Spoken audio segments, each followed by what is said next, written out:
Hey guys, welcome back to another tech tip and guide video. In today's video, I'll show you how you can convert Nepali date into English date.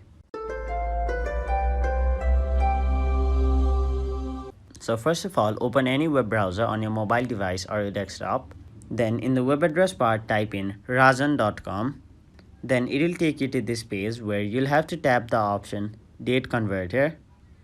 Now as you can see, you just have to zoom in here and then choose the Nepali date or English date, and you can convert the date to English or Nepali. So let me show you an example. Let's convert Mangsir 16 2060 to English. So as you can see, Mangsir 16 2060 is December 2nd 2003. So that is how you convert Nepali date into English. Now in case you want to convert English date to Nepali date, again tap on convert another date and now do the same but in the box below.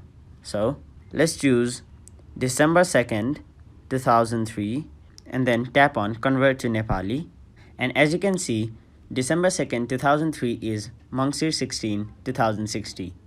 So that is it for this video. Hope this video was helpful to you guys, and if it was, please make sure to like this video and subscribe to our channel for more informational and helpful videos like these.